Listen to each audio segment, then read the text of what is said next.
Hi, everyone. Welcome to today's Thomson Safaris webinar, A Day in the Life on Safari. My name is Angela Woods, and I'm the Manager of Guest Services here at Thomson. I've been with the company going on 8 years now, and in that time, I have just fallen in love with Tanzania.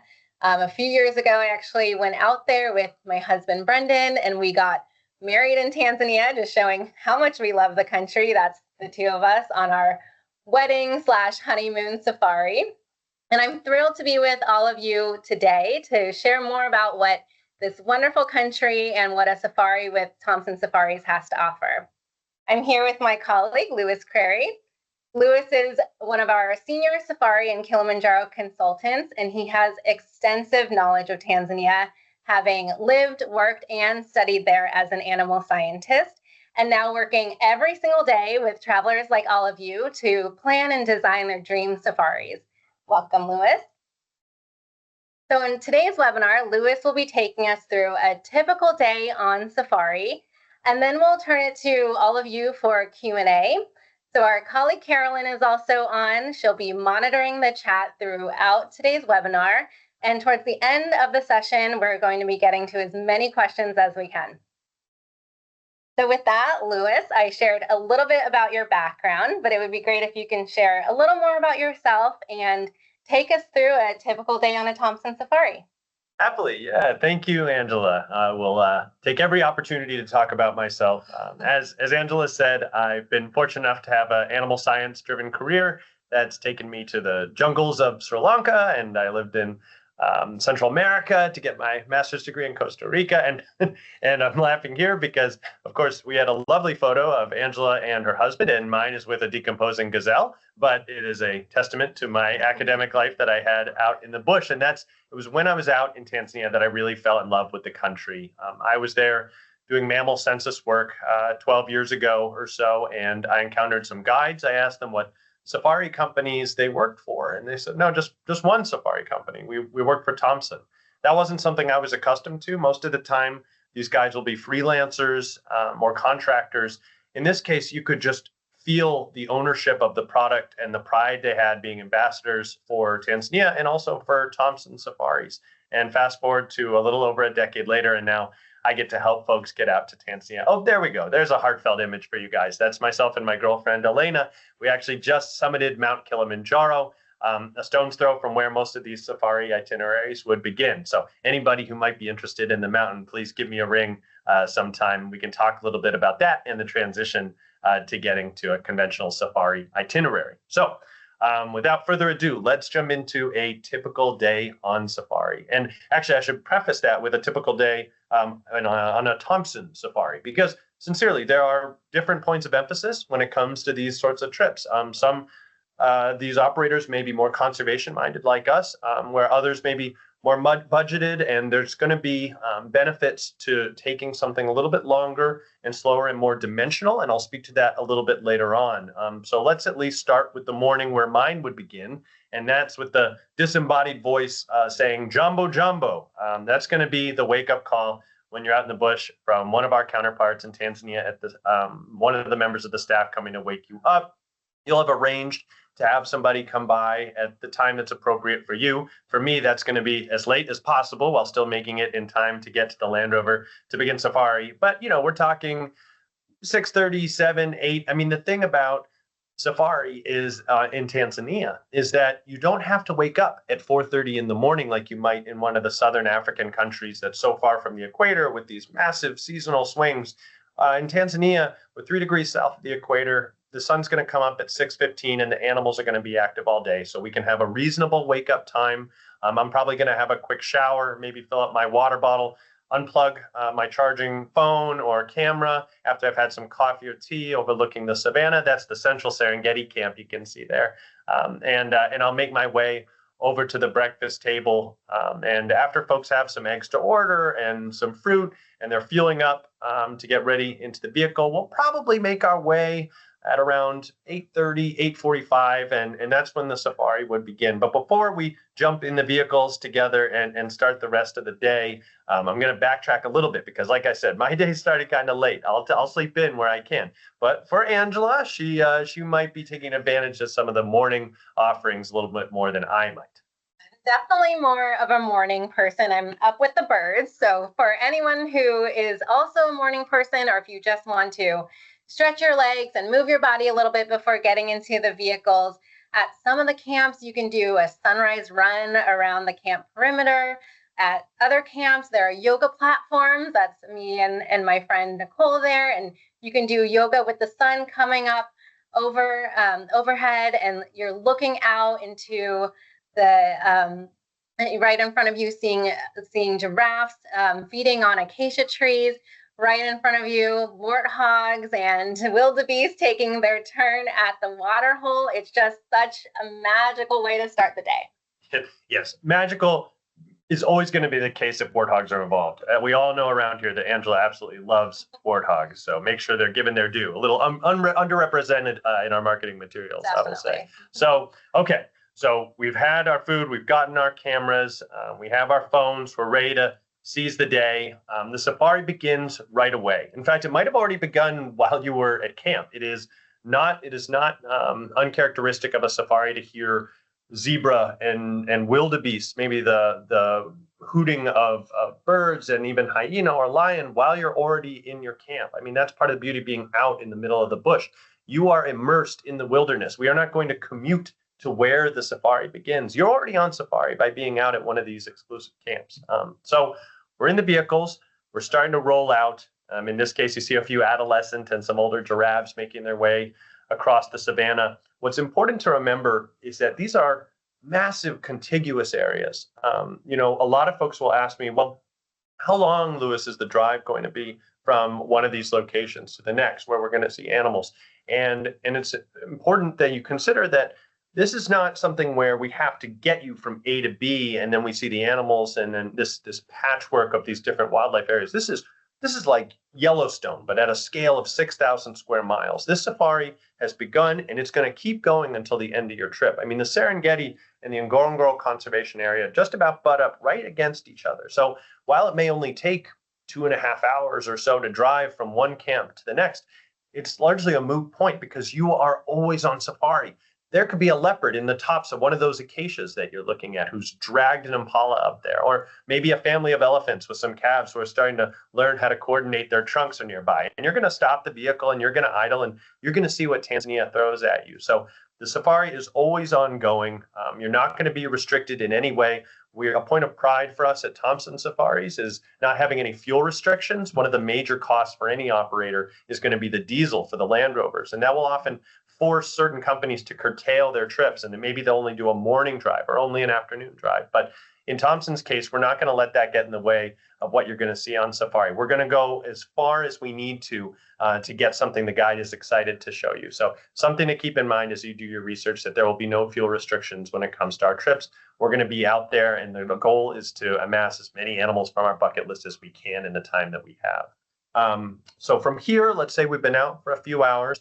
The sun is starting to get to the middle, and maybe folks are getting a little hungry, or maybe folks who are watching at home are all secretly sharing the question, well, what about going to the bathroom? And you're not alone, don't worry. And the thing is, this part of the world, the Serengeti and Ngorongoro, you're never going to be meaningfully far from Western expectation facilities for the bathroom. It's just a matter of tapping your guide on the shoulder and saying, hey, could we stop at a bathroom at the next opportunity? And you'll know each other very well, so you'll be very comfortable speaking to each other like this. This is your home away from home, being in the Land Rover. So always a place to stop, stretch your legs. Maybe there's a member of the Maasai community coming by, and we're going to ask them, the guide will ask, hey, have they seen anything meaningful, and get a little insight just casually into their indigenous semi-pastoralist culture. There's a great shot of one of our guests who I actually had the pleasure of going on safari with a member of the Maasai right there, dressed in her shuka. So also, when it comes to lunch, I think we can go back and look at some imagery that I think well communicates just the style of the culinary service that you'll have while you're on safari. just because we're quote unquote roughing it out on the frontier of the savannah doesn't mean that we're going to cut any corners when it comes to feeding the guests. It is incredible what the produce have and what capabilities the culinary has in the bush. They have their own Dutch oven, they have a scratch kitchen, and they will make incredible meals that maybe you'll have while you're at camp if the schedule allows, or maybe you'll have when you're out in the bush. A lot of the time, it's going to be more. There's a great example of it. It's going to be more practical for us to bring the hot food out with us because maybe we want to get all the way out to those hippo pools like you can see behind those guests in their guide there. Or we've heard that there's some lions maybe preparing for a hunt and we want to get into a further reach of the bush. And that just means bringing our lunch with us. And it's not too shabby, sitting back and having some lunch while you're looking at a vista like that. So know that, yes, it's a continuous adventure, but there's going to be plenty of breaks. We're going to eat, we're going to use the restroom, we're going to walk around a little bit as we enjoy what Tanzania has to offer. All right, so at this point, we've been out for our morning drive. We've had lunch. We're getting ready to enjoy what remains of daylight. We're right at the equator, so there's going to be about 4 or 5 hours left. And because we're in control of this presentation, I will place us into one of my favorite places that's unique to Tanzania, Ngorongoro Crater. That's the site of the highest density of large land mammals anywhere in the world. Oh, there, you can see. So this is what we're looking at is the 2,000-foot walls that encircle what was once a powerful, enormous volcano about the size of Kilimanjaro, actually. It collapsed in on itself, forming this caldera. And what you're left with is nothing short of a utopia. I mean, yes, it's spectacular just from a geological standpoint, but when you're there, you can see the standing water, you can see the birds flying by. Like I say, the density of the animals there, the big five, take for example, perfect timing. You can see them in about 3-4 hours in the crater, the lions, the buffalo, leopard, the rhino, and the elephant.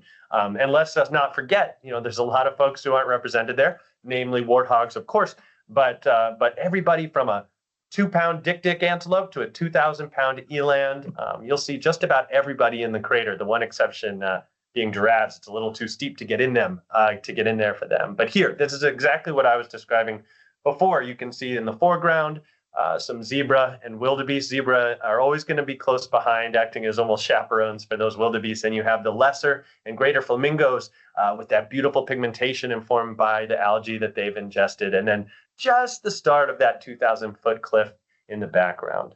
So this is going to be maybe another 3-4 hours. The sun is starting to get low. You never know who's going to pop out. Again, we have to accept that there's a certain amount of ad hoc, impromptu elements on safari. I mean, that elephant, maybe you started to make your way back, but who's going to say no to that looks to be maybe an 8-9-year-old member of a bachelor herd, a male who's coming through, and maybe you just want to share some of that golden hour with them for a little bit. So we're always going to cushion it with a little bit of time. And how lucky would you be if you caught a few of these black rhino while you're leaving the crater? More often than not, you will see them when you go to the crater, and that's beautiful. You can see these are 3 in the green season when it's all lush, and you have that sharp contrast between their dark skin and the verdant landscape that you go if you have in the early part of the year, talking maybe January, February, March, I suspect is when this was taken. All right, so we have a day's worth of adventure slowly coming behind us. It's about time to make our way back to camp around 4:30 or so, knowing that sunset's coming at around 6:15 or so. We want to get back in time for people to shower and get ready. And Angela, in a moment, will speak a little bit to how you can spend that time before the next day begins. But what it looks like in the Land Rover, you're coming in, you are greeted by the enthusiastic faces of the camp staff, the folks that we have the pleasure that they are working with every day. They're going to be greeting you with juice in hand. They're going to be asking you, when do you want to take a shower, be it that night or maybe the next morning, probably preparing a fire or hors d'oeuvres, but because this is one of Angela's, I think, highlights of any Tan safari, I'll let her use her authority to speak a little bit more to what to expect after you come in for a day on safari. Yeah, and even though the excitement of wildlife viewing is done for the day, as you alluded to, Louis, these moments between when you're getting back from wildlife viewing to dinner have given me some of my favorite memories on safari. So after a shower, I love strolling over to the lounge tent, grabbing a sundowner cocktail, maybe a gin and tonic or a Kilimanjaro lager. Maybe 2. maybe two, some appetizers, and then just chatting and connecting with people who are on safari with me in my vehicle, or people who are on other safaris in other vehicles who are overlapping with us at camp, and just swapping stories about what we saw, going through each other's animal checklists, and yeah, just getting to hear about different experiences. If you are into board games, any of the camp crew members will be happy to teach you how to play bao, the traditional African board game, or they can help you practice your Swahili. Or maybe you just want to chat with them to learn about their different backgrounds and cultures. So I just love having this time. So much time on safari is on the go, in the bush, in the vehicles. There's nothing wrong with just enjoying this downtime, taking advantage of this downtime back at camp. And again, just connecting with other people, taking time for yourself to, talk, write in your journal, reflect on your day in the journal, and just soak in all of the experiences that you had that day. Yeah, absolutely. I mean, I think we all have to remember that, yes, you're going there for the animal viewing, but also this is one of the few times that you really get to disconnect from all that stimulation that you're accustomed to having at home, and being able to have early evenings, coming back, decompress. I mean, this is a pretty emotionally overwhelming experience that you have day after day. I mean, you're seeing these animals in the wild, in person. You'll be amazed at how that in itself can be tiring. And so just being able to get into this ritual of reflection and coming back is a big part of, I think, what sticks in people's minds when they think back to their safari. Going back to the typical day of safari experience. So imagine we've come back, everyone's had their showers. Angela's had her several Tusker Kilimanjaro lagers, and we're getting ready for dinner. So the lights are getting low. You can still see maybe the few darkened silhouettes of giraffes as you all make your way into the meal tent. You'll be smelling these soups soon enough on your trip. Dinner is admittedly a little bit more ceremonial than lunch or breakfast. For dinner, again, keeping this theme of a little bit of retrospection and thinking about this trip and what lays ahead. We're going to have the meal is going to be explained to you by the camp staff. There's probably going to be a soup course that is largely in reverence of and recognition of Tanzanian traditions. They make some of the best soups you've ever had. Then there'll be probably a salad course, and then a full range of proteins to choose from as they come around. After dinner, don't forget dessert. Oh my gosh, I'm sorry. How could I? Travesty. Yes, there will always be dessert, which I guess sticks in the mind of some guests more than others. What I love is parachichi. That's the Swahili word for avocado. In Tanzania, they're the size of Angela's head, and they are delicious. So definitely look forward to those. You will miss them, I promise you, when you get back to the States. So we've been sitting around the table, swapping safari stories. Everyone's excited. They've been sharing this kind of bonding experience together. The lights are getting lower. We're all starting to look towards the familiar face of our guide. This is when we know he's going to give us a briefing about what we can expect the next day. This is, I think, useful just to calibrate your mind for the next day's worth of adventure, and for practical purposes, to get a sense of what should I be packing and what should I be wearing and what time should we expect to get up. To me, this was always a special time, spending dinner in particular. There I am with Ojukwu and Seth, two of our senior guides.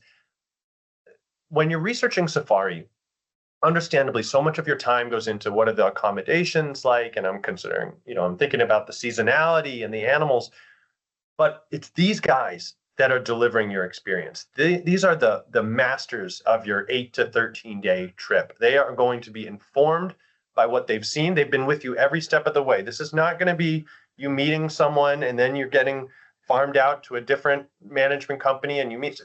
These guys are sharing every experience you have in the bush together. And when at the end of the day, just knowing that you're in the hands of someone informed by decades of experience, who know when it's time to forge ahead and when to simply wait and stop here. And they know something that maybe the other drivers don't. Maybe there's a lion who's about to emerge from that tall grass, or a crocodile or a hippo, or who knows what. And these guys are as much social engineers as they are animal experts. And really the quality of their service and the sensitivity that they show when folks are frankly being pulled out of their comfort zone. And so just knowing that you're in such careful, practiced hands is, I think, part of what makes Thomson stand out. And again, going back, why I ended up joining Thomson Safaris in the first place.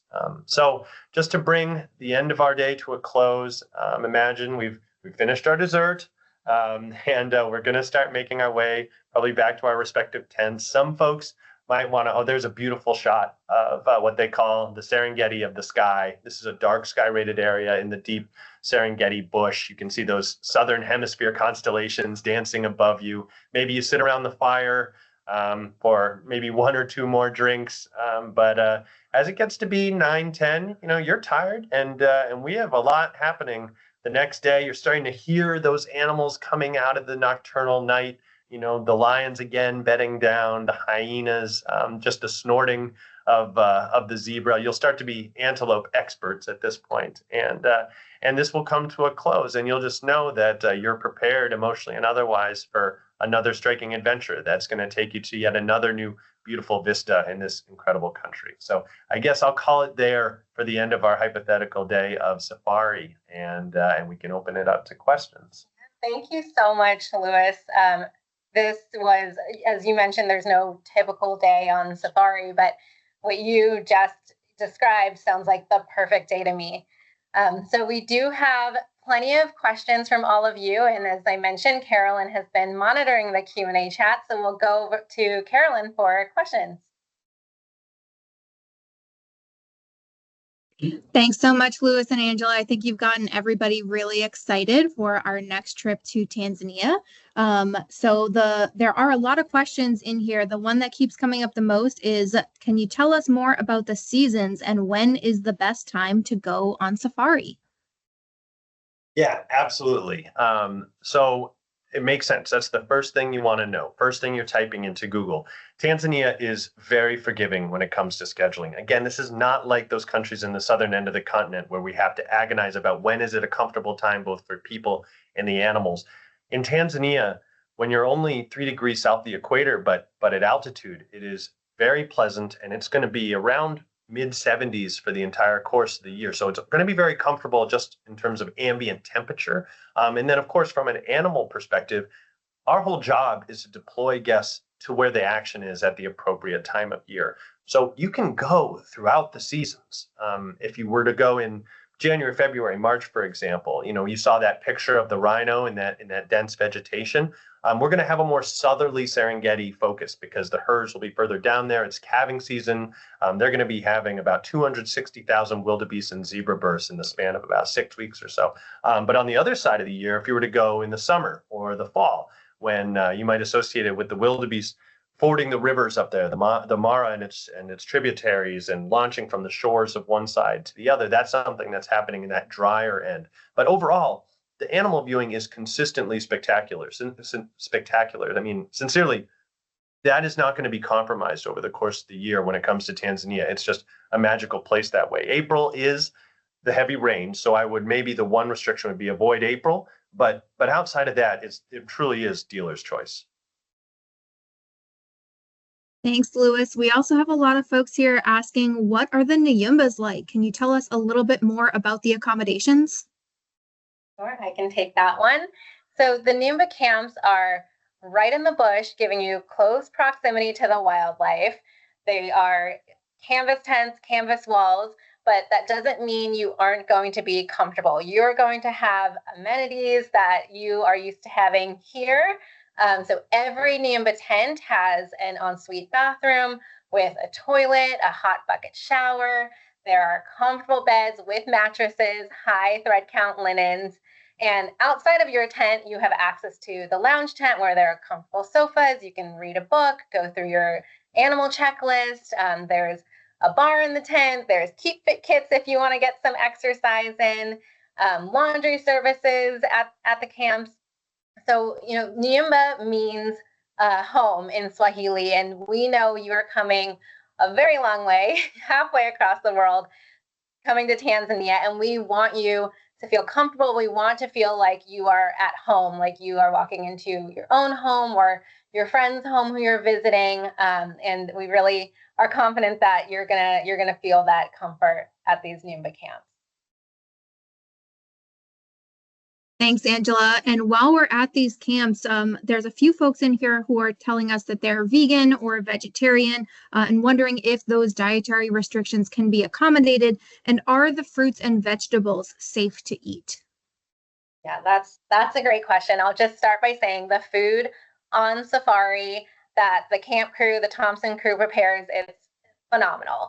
So any dietary requirements, preferences, allergies that you have, you'll communicate that to our team here in the US, and then we're able to share that with our counterparts in Tanzania. They'll pass that information along to the lodge staff and the camp crew. And, vegetarian diets, vegan diets, Lewis here is vegan, gluten-free diets, low sodium, only eat peanut butter and jelly sandwiches, you only eat butter pasta. That's not a problem. The camp crew can definitely accommodate all of that. All of the food that you're going to be getting is prepared using Western food safety standards. So, all of the fruits and vegetables you'll be eating will be washed using safe, clean water. And everything is also going to be prepared with a Western palate in mind. So you will get to try some traditional Tanzanian dishes like ugali and nyama choma, and you'll get to try some delicious Tanzanian spices, but you'll also have plenty of foods that you're familiar with and comfortable eating throughout. So, oftentimes as Lewis mentioned, guests come back and we hear all about the guides, all about the wildlife. Obviously, you're going on safari. The next thing that guests rave about is the food, just how good it is, how safe they felt, eating the food, the quality of the food. So you're not going to go hungry on safari with us. Thanks, Angela. We also have a few people wondering, what are the typical group sizes and how many other travelers might be in the vehicles with them? Yeah, I'll take that. And it's kind of a two-part question, I would say. So part of the reason folks would be coming with Thomson for safari is, I think, for that intimacy and exclusivity offered by our itineraries, and that's really like a ruling ethos, I think, across all of our safari and our guiding philosophy. These groups are going to typically be in the 8 to 10 folks on a group, maybe a little bit fewer, maybe a few more. And then the vehicles, the second part of the question, are these modified Land Rover Defenders. They have an extra row inserted. So these have a capacity for 8 people, but we're only going to put as many as 6 guests in one of those Land Rovers. And keep in mind, you have a lot of space. So you will have the whole window side to yourself. No one's sitting in the middle here. You'll be able to stand up. You have the pop canopy, so you can actually rest your camera lens on the edge of the roof and have that space above you. And then you have your own window as well.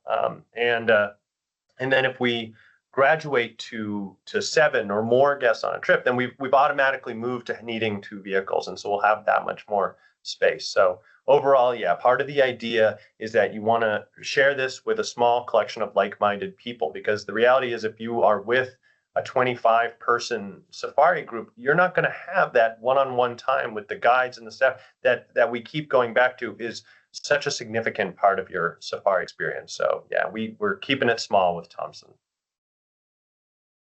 That sounds great, Lewis.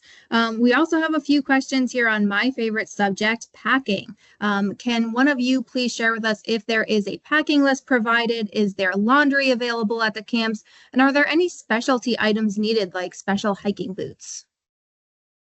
Yeah, great question. I can jump in with that because packing is also one of my favorite topics. So you will get a packing list with that includes all of the items that you're going to need on safari. You'll get that in the prep process from your dedicated trip manager, who's helping you all along the way with all of the questions, everything you need to prepare for the trip. So, that packing list is going to prepare you for potentially, chillier evenings and mornings, or, being out in the middle of the day, maybe, a quick shower here or there. You're going to have everything that you need for safari in that packing list. There are some limitations on the weight allowance for some of the safaris we offer that have internal flights, but that's really not a problem because laundry is available at every single camp and every single lodge. So I usually will pack enough clothing for about half the length of my trip, and then I'll hand over items to be washed at the camps or at the lodges every other day or so. So it really cuts down on how much I'm packing. So I have plenty of space for all the souvenirs I'll be bringing home. As far as shoes go, you don't need anything, super, super special. We do recommend, closed-toed shoes, nothing that you're going to be, upset about if it gets a little dusty or a little muddy. You won't be doing any, strenuous hikes on this trip. Maybe a light hike, on a nature trail or, around the camp. So we do want to make sure you have something, that's a little sturdy. But I also like to bring just a pair of shoes that are easy to slip on and off so that when we're wildlife viewing in the vehicles, you can, jump up on one of the seats and look outside of the pop top. I'm only 5 foot, so I definitely need that seat. So something easy to slip on and off is perfect for those days in the vehicle. Perfect. Thanks, Angela. Starting to wrap up here, the last couple of questions that we have are going to be about bugs. Are there a lot of bugs over there, and is there anything we can do to start to repel them while we're on safari? I'll take that one. Yeah, over there, I will speak specifically to Tanzania because this won't be the case everywhere. But what's great about Tanzania, and I spoke a little bit to its altitude, that this is a relatively dry part of the world, and it's not overly forested. That volcanic ash below the Serengeti prevents a lot of deep roots from growing, and so you don't get a lot of trees. You get that kind of landscape, and so it's really not great umbrage for mosquitoes. I'm speaking as a New Englander, and there's nothing like the mosquitoes we're accustomed to here when you're in Tanzania. If you saw more than a couple dozen over the course of your trip, I would be surprised. And as far as other unwanted wildlife of the invertebrate taxonomy, your tents where you're going to be staying, those zip all the way shut. So we really shouldn't be getting any unwanted guests in your living area. You're going to be raised up in a Land Rover moving at a healthy clip for most of this trip. So, and you have the Savannah breeze coming through, and then you have mosquito netting to form your windows in the tents when you're staying at home. So it's one of the animals you won't go home talking about is going to be a mosquito. I can assure you on that end. Perfect. All right. Thank you so much, Louis and Angela, for those great answers. That is going to be all of the time that we have for today. There were a lot of other questions that we weren't able to get through. So I do want to encourage everyone to reach out to us by phone or email. And anyone on our team here is going to be happy to jump in and help with those questions we weren't able to get to. Thank you so much, Carolyn, and thank you, Louis, and thank you all of you for tuning in. Take care. Bye.